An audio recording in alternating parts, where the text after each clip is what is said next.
Ang pagkapanalo ni kapatid na Rodante Marcolita ay hindi lang po tagumpay ng kanyang political career bilang isang senador sa ating bansa, kundi ito po'y tagumpay ng Iglesia ni Cristo sapagkat pinakita ng Ama kung gaano niya ginabayan si Dante Marcolita sapagkat napakaraming hadlang, napakaraming taong sumisira, ngunit nakasalalay na dito ang pangalan ng Iglesia ni Cristo. Kaya hindi pinabayaan ng Diyos na hindi magtagumpay.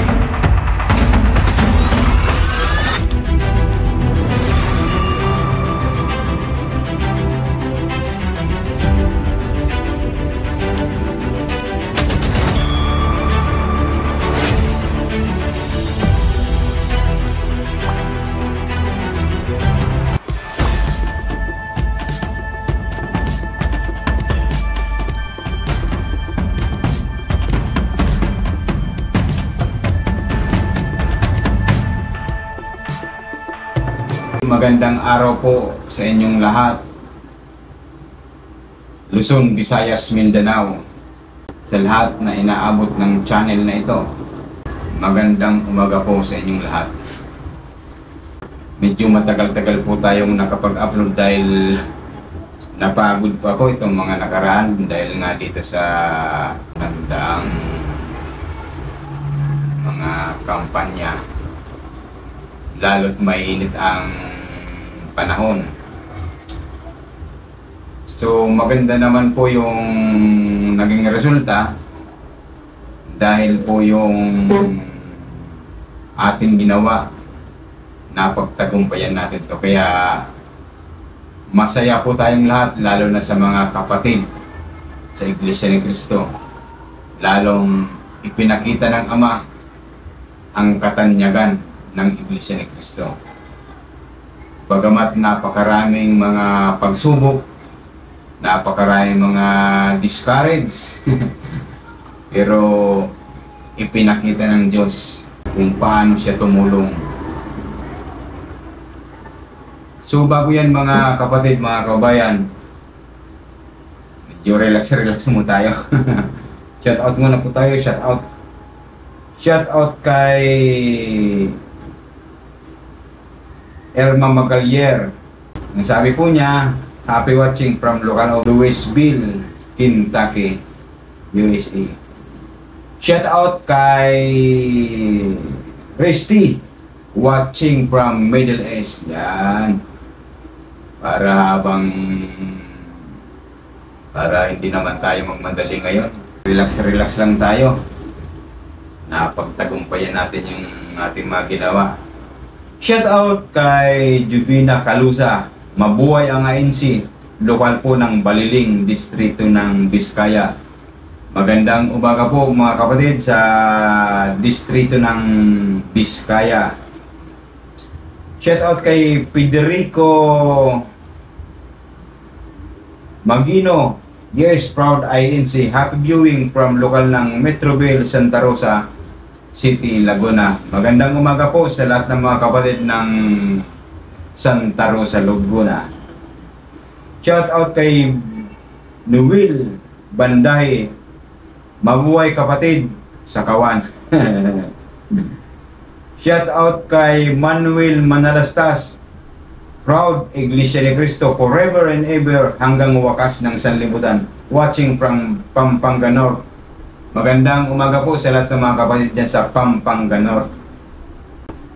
Yan, kung gusto po ninyo magpa-shoutout, dyan po sa comment box, lagay po ninyo dyan para mabasa po natin.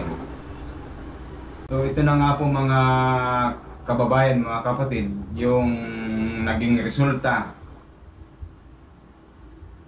sa pagkapanalo ni Rodante Marcolita. Siya po ay nakakuha ng 15,250,723 votes. Siya po ay nag-ika-6 na pwesto sa pagkasenado. Pero mayroon pa rin pong nag-aapila, itong si Karen Davila. Paano nanalo si Rodante Marcolita? 0.8 ang iglesia. 2.8 million. May Paano masabi? 2.8 million lang daw. Paano masabi? Tinatanong ka kung bakit mo alam. Siguro tinatanong kung bakit mo alam yung 2.8. Naguluhan nga ako kay Karen Davila eh. Ano ba yung sinasabi mong 2.8? Iglesia, bilang ba ng Iglesia ni Cristo sa isang bayan? Dahil kung Iglesia ni Cristo sa buong mundo ang sinasabi mo, napakalayo naman ng research mo. Nakakatawa ka lang. Tuloy natin mga kababayan itong ginawang proclamation. Number 6, Marcoleta Rodante Dizon, 15,250,723. Ng nanalong dusing senador dito sa ating bansa. National and local elections. Do hereby proclaim Rodante Dizon Marcoleta as senator-elect to serve for a term of 6 years ending on June 30, 2031 in accordance with Section 4, Article 6 of the Constitution of the Republic of the Philippines. Given this 17th day of May 2025 in the city of Manila. Signed, George Erwin Garcia, Chairman. Commissioners, Amy P. Ferolino, Ray E. Bulay, Ernesto Ferdinand P. Maceda Jr., Nelson J. Celis, Maria Norina Tangaro Kasingal, Nori R. Pipo, attested by Tufisto E. Elnes Jr., Executive Director.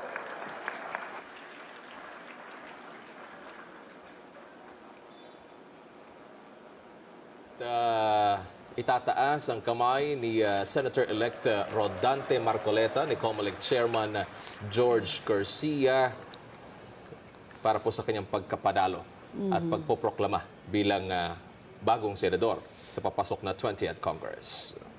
May we request the family and friends of Senator Marcoleta Si Senator Marcoleta is an experienced lawmaker talaga at saka abogado. Na naging practicing lawyer din siya. So, yun yung mga nagtatanong paano naging nanalo si Senator Marcoleta? Nagugulat sila. Pasok siya sa top 6. Wala daw kasi sa survey. Hindi naman po ang batayan ng election ay survey. Correct. Actual election pa rin ang batayan natin. Hanggang sa proclamation mga kaubayan, mga kapatid, talagang napakarami pong nagtataka kung bakit nanalo si Marcoleta. Dahil nga hindi siya pumapasok sa Magic 12 dun sa mga isinasagawang survey.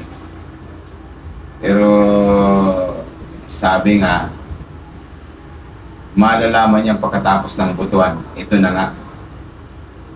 Talagang ipinakitang nanalo si Marcoleta. At hindi lang yan, nag-number 6 pa siya. Tuloy natin. Tignan po natin ang pahayag ni Senator-elect Rodante Marcoleta.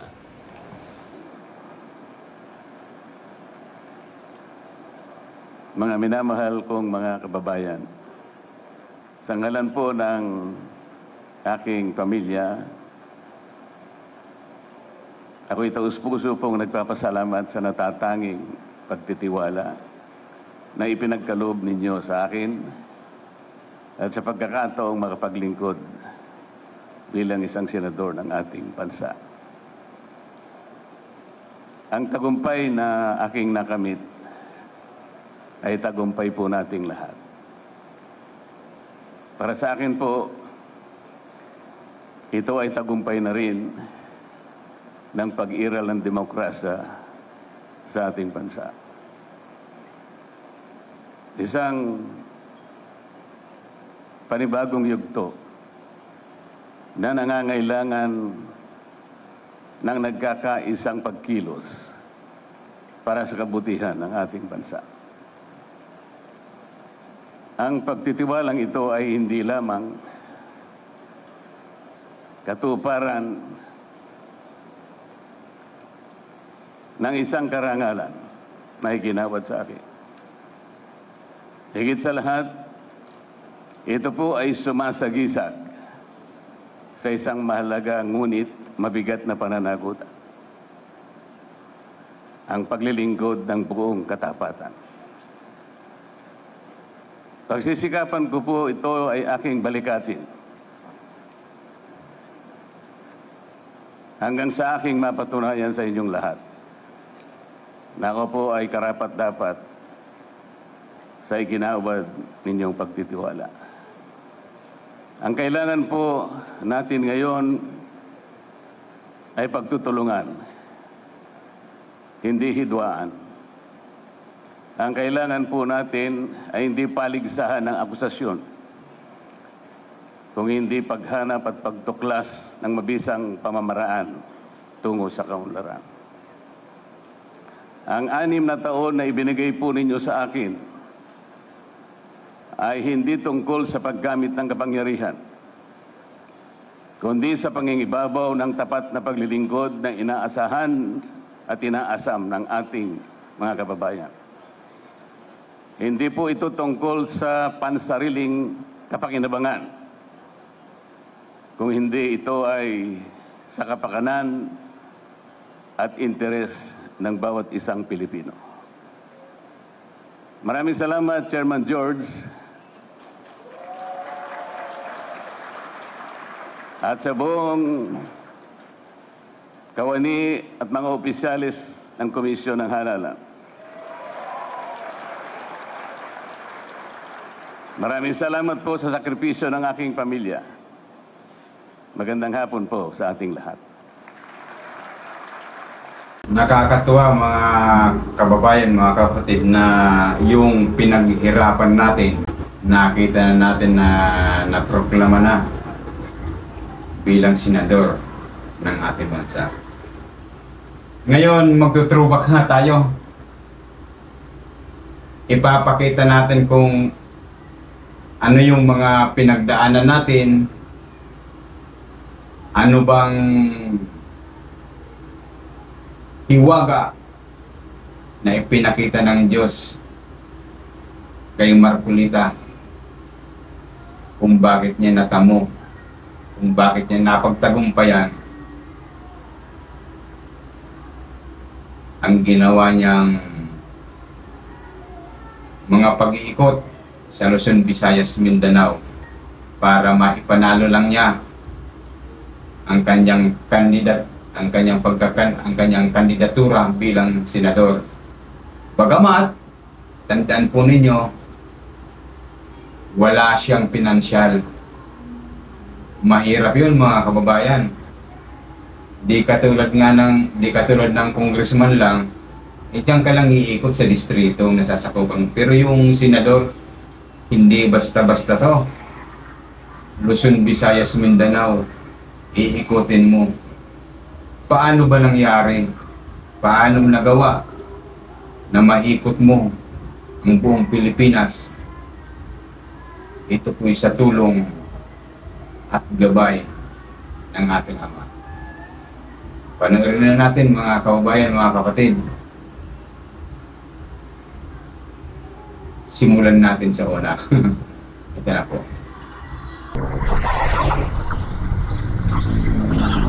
Boss, gaano ba kayo kasuporta kay Marcolita?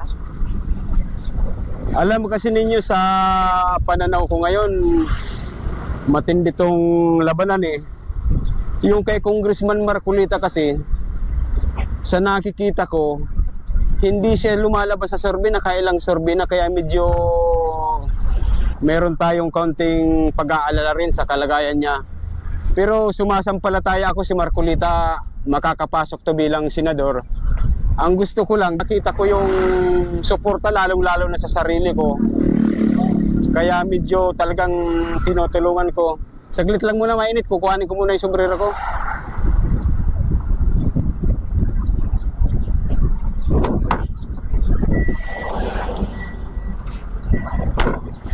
Alam kasi ninyo, bawal pa sa akin masyadong mainit dahil galing ako sa stroke eh. Pinagbabawalan pa ako ng aking doktora na wag daw muna ako masyado sa init. Kaya nga yung linag ko yung reaksyon ng bayan, medyo nahirapan ako doon dahil kinukuhanan ko yung mga nangyayari sa paligid kung talagang ibubuto nila si Marcolita. Kaya bagamat mainit, talagang pinilit kong makuhanan yon yung mga reaksyon ng bayan na yon. Sige po, diretso lang po.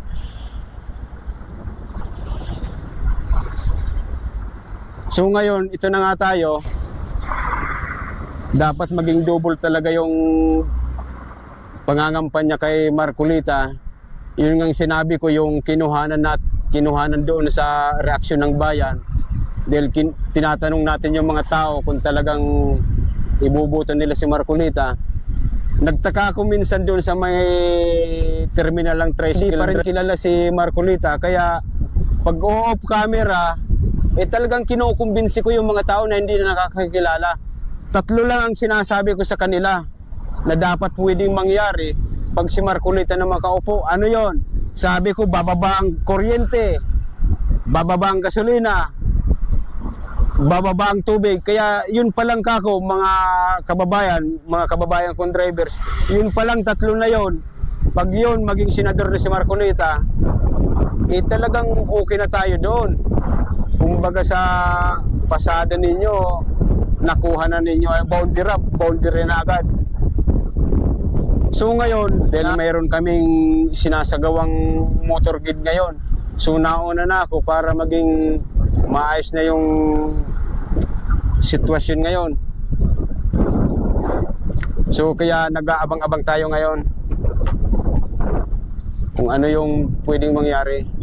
Bravo, kamusta lang? Sitwasyon mo? Go ahead. Kamusta lagay dyan, Bravo?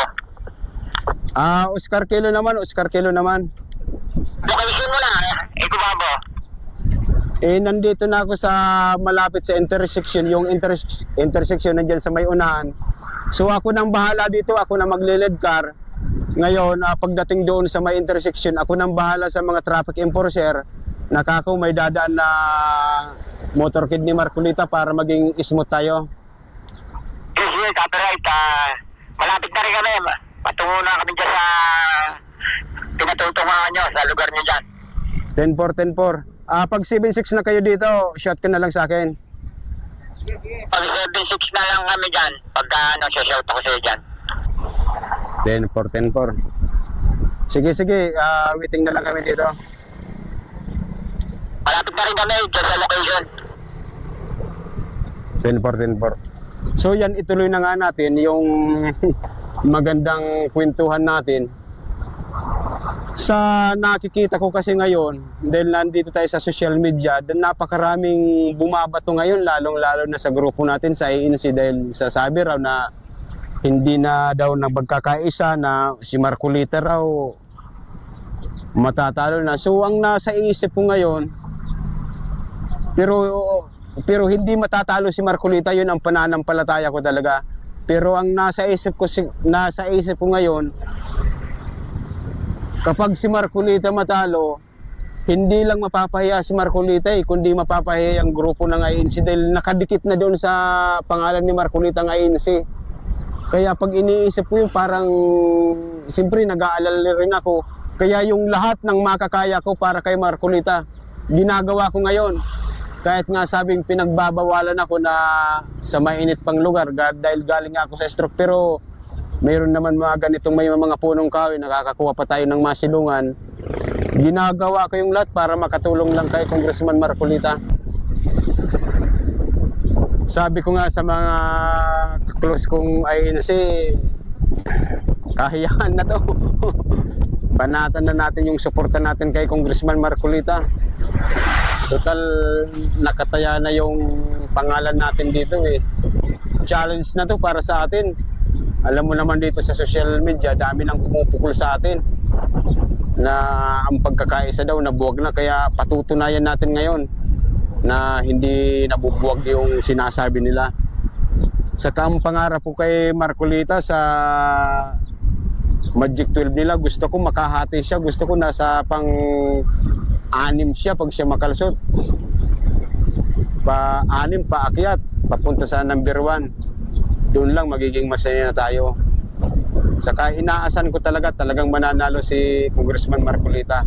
Unang-una, pag nandun yung suporta natin, makikita naman ninyo kahit wala sa mga mga tinitingnan nila na yon. Pagdating sa social media, talagang tulong-tulong na ngayon. Kaya halos ngayon, tumutulong na kayong Marcolita, bumubuhos na. Kaya maganda rin na nakakapagbigay ng inspirasyon kapag nakakapanood tayo ng mga nangyayari ngayon sa social media. Talagang si Marcolita, okay na. Kaya mga kababayan, mga kapatid, dublikayod tayo. Kahit mainit ang panahon, ikampanya natin si Marcolita. Yan talagang totoong tao na tutulong sa atin para may angat itong bansang Pilipinas.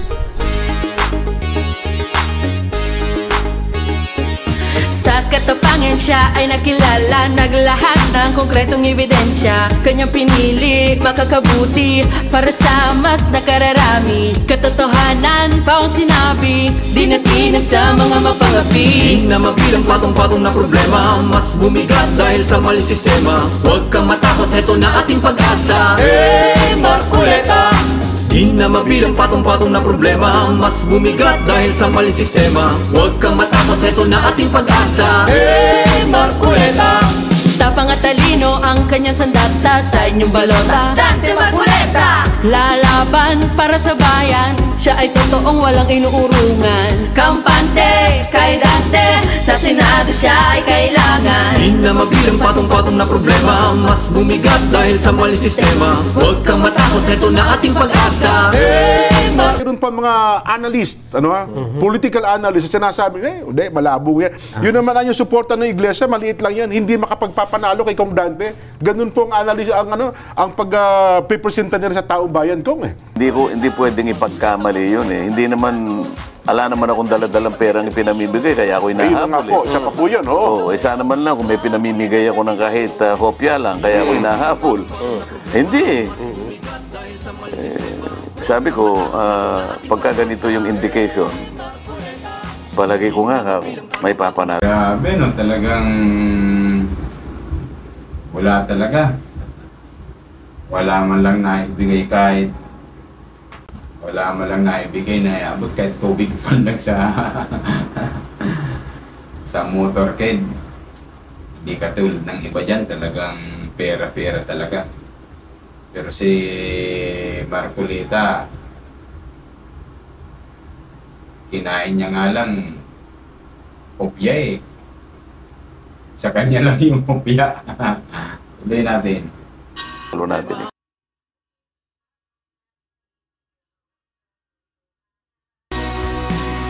Buong tapang na isisigaw ang katotohanan. Prinsipyo at dangal ang armas sa makabagong digmaan. Hindi papalupig sa mga mapanlamang para sa kapakanan ng mga mamamayan. Hindi basta-basta lumalaban, kundi masusing pinag-aaralan. Utak at puso ay ginilaan, pagmamahal sa bayan ang dahilan. Kailangan natin ng isang tulad niya, kapanatagan nating madama.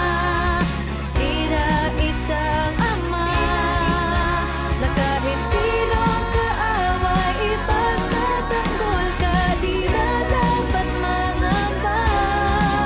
Kakampi at kasangga, Dante Marcoleta. Kapanatagan ng lahat ng mga tao, yan ang kanyang sandigan. Walang nagudyok sa akin. Nakita ko siya, lalo na doon sa quad ko, nakita ko isang mahusay na mababatas. At nung nabalita ako na siya ay papanahon sa politika bilang senador, isa ka dito sa nagustuhan ko na samahan si senador. Yung vice mayor sa probinsya ng Quezon. So, kung mapansin ninyo mga kabayan, mga kapatid, yung tao mismo ang lumapit kay Marcolita. So, simula na mag-umpisa yung mga pangyayaring mga hindi inaasahan sa buhay ni Marcolita. Pahayag na ng pagsuporta ang grupo ng mga alkalde, vice mayor at iba pa sa pagtakbo ni Sagip Party List Representative Rodante Marcoleta sa pagkasenador. Yan ay matapos na naging pagdalo nito sa pagtitipon ng League of Vice Mayor of the Philippines sa Maynila. Ayon kay Marcoleta, mismo ng mga alkalde, vice-alkalde at iba pang mga leader ang nagpahayag ng kanilang pagsuporta sa kanyang kandidatura. Ang iba ay gumagawa pa nga ng pahayag ng pagsuporta. Nakikiusap sila na makitandem sa akin. They are expressing support for my candidacy. Sana naman daw ay malaman din ng kanilang mga constituents na ako'y nasa likod din nila para sa ganon ay magkaroon din sila ng malaking tsansa na makapagsilbi din sa kanilang mga Nag-umpisa na mga kababayan, mga kapatid, yung imposible, naging posible na. Yung mga tao na ang lumalapit ngayon kay Marcoleta. Kung mapapansin ninyo mga kapatid, yung gabay, umaandar na. Intensyon ng grupong People's Reform Party o PRP ang pagsuporta sa kandidatura ni Senatorial Bet at Sagip Party List Representative Rodante Marcoleta. Yan ang ipinahayag ng grupo kasabay ng ilang araw bagong election 2025. Ayon sa PRP, naniniwala sila na si Marcoleta ang magkakapagpatuloy ng nasimulang advokasya ng dating Senadora Miriam Defensor Santiago ang paglaban sa korupsyon. Yun yung mga hindi mo na mga inaasahan na mabibigla ka lang. Na yung mga grupo, yung mga tao nang lumalapit sa iyo na hindi mo mga inaasahan. Sabi nga, yan yung gabay. Sa atin lang kasi ni tayo lang nakakaintindi ng gabay eh. Yun na yun, tumatagos na. Ang totoo niyan, mga kalabang ko pa ang nagsisulat sa akin at nagsipag-text sa akin na nung una hindi nila ako naintindihan. Ngunit ngayon ay ganap nila kung naintindihan at sumusuporta nga sa akin. Ang isang maliwanag na ebidensya dito, naalala mo ba yung aking mga ipinakulong na mayor sa Pampanga? Sila ngayon ang campaign manager ko dyan sa bahagi ng kanilang nasasakop. Pilipinas gawin natin masagana, Dante Marcoleta. Basta lumalaban, kundi masusi pinag-aaralan. Utak at puso ang batayan, pagmamahal sa Yung kapangyarihan, gumagana na. Ito na. At saka mga kababayan, mga kapatid, kinakailangan mong ikutin ang saan man sulok, lalong-lalo na sa bandang Mindanao. Kung wala kang pinansyal, tapos makakarinig ka pa ng wala nang pag-asa si Marcoleta, imposibleng manalo yan. Pero tingnan ninyo kung anong mga mangyayaring kababalaghan. Tatlong grupo na mga malapit sa akin, nag-provide sa akin ng air asset. Grabe ano, mayroon daw 3 grupo na nag-volunteer sa kanya na gamitin niya yung air asset. Ano ba yung air asset na yun? Panghimpapawid na yon. Hindi lang mga sasakyan na panlupa. Matindi yon. Kakaiba yon. Hindi basta-bastang pwedeng mangyari sa buhay mo yon kung walang gumagabay. Panoorin pa natin. Budget ang pinahiram sa akin. So kahit alin doon sa 3 grupo na yon, every time merong available At saka yung mga chopper. Kaya halos lahat ng mga lugar na dapat na mapuntahan. Napuntahan ko. Importante kasi yun. Biruin mo yan. Mga jet plane at saka helicopter, ipinahiram lang kay Marcoleta. Maikot niya lang tong buong Pilipinas. Lalong-lalo na sa parting Mindanao. Magtataka ka sa nangyayari na yan Magtataka ka talaga. Sabi nung piloto, boss, kung pwede ipapark natin ang ating jet. Doon sa Zamboanga City. Hindi dito sa Pagadyan. Layo-layo pa rin. Kasi Pagadyan muna ako, tapos Zamboanga Sibugay. Kasi kanya, kung matatagalan ka dyan, hihintayin kita kahit hanggang alas 11 ng gabi. Pati yung piloto, ang bait eh. Grabe. Pala nag-volunteer watchers po sa inyo. Nag-volunteer nga yung mga yun. At tama yung figura niya, 39,000 plus yung nakita ko ganun pala kadami. Tindi, halos 40,000. Dahil alam nila na wala naman tayong magagamit yun. Karaniwang binabayaran kasi lahat yun eh. Ipagpalagay mo na lang na magkano ba ang binabayaran mo, Kuya Ben, nung ikaw ay kumandidatong pinakamahina dyan, 1,000 na yan. Per day yun. Kaya nga. Pagkain panlibre. Kaya nga, kaya voluntaryo na lang nilang ibinigay yung kanilang serbisyo. Yung sinasabi ni Marcoleta ang bilang ng poll watcher, dalawa doon yung kaibigan kong INC. Talagang nakita ko sila magdamag. Walang alisan yon. Bagamat yung mga local watcher, nakikita nilang dumadaan sa harapan nila yung mga pagkain ng mga manok, mga Jollibee pa nga eh. Naamoy-amoy na lang nila dahil mga gutom na eh. Pero hindi mo nakitaan tong dalawa na to na napapagod na, nagugutom na.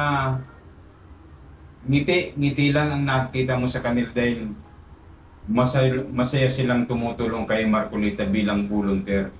Kaya kalimitan ang naging mechanics ni kapatid na Marcoleta. Halos mga volunteer lang lahat eh. Dahil ako nga, yung tarpaulin, kinakailangan ko ng tarpaulin, eh sabi ng mga kagrupo ko, magpa-print ka na lang anya para lalong madagdagan. Ibig sabihin, wala kasing bumababa galing sa taas. Talagang mga volunteer lang na nagpapaprint para malagyan dyan ng mga tarpaulin.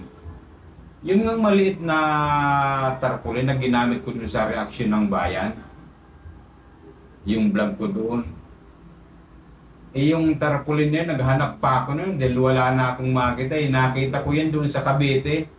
Yung kapatid na nagtatricycle, nakita ko sa likod niya, kako kapatid, akin na lang tong tarpaulin mo, ay paggagamitan ako kaya binsawa naman ng kapatid, ibinigay sa akin.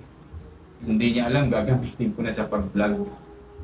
Ganon, talagang nagkatagni-tagni na lang para masuportahan lang si kapatid na Marcoleta. Pero sa awa ng Diyos, naging matagumpay ang lahat. Lalong-lalo na yung iparamdam na ng Iglesia ni Cristo doon sa Philippine Arena. Kung gaano yung force na ipinakita ng Iglesia ni Cristo ang pagsama kay Marcoleta na hindi siya ma-discourage. Lalong lumakas ang loob ni Marcoleta at nasabi na niya sa sarili niya, panalo na ako dito. Panalo na. Unang sabihin ang aking pagpapasalamat sa lahat po ng ating mga kababayan na bumoto, tumulong sa inyong lingkod. Lalong-lalo na po ang Iglesia ni Cristo sa pamagitan po ng ibinigay na suporta ng tagapamahalang pangkalahatan ng kapatid na Eduardo Manalo. At yan po ay hindi ko po makakalimutan habang ako'y nabubuhay. Sa awa at tulong at gabay ng nasa taas, palibasa nakadikit na ang Iglesia ni Cristo. Hindi pinayagan ng Ama na mapahiya si Marcoleta, lalong-lalo na ang buong Iglesia dahil nakadikit na dun sa pangalan ni Marcoleta sa kanyang pagkandidato ang Iglesia ni Cristo. Kaya hindi pinayagan ng Diyos na mabigo. Ipinakita niya ang magagawa ng Ama. Unang-una kayo sa politika, pag wala kang pinansyal, tapos ka na. wala nang usapan doon. Pero si Marcoleta, inilaban niya pa. Inalaban niya pa. Dahil nananalig siya yung magagawa ng nasa taas at yung nakapaligid sa kanya, mga grupo niyang Iglesia ni Cristo. Hanggang dyan mga kababayan, muli ang inyong nakasama, Boss Gerpo lamang.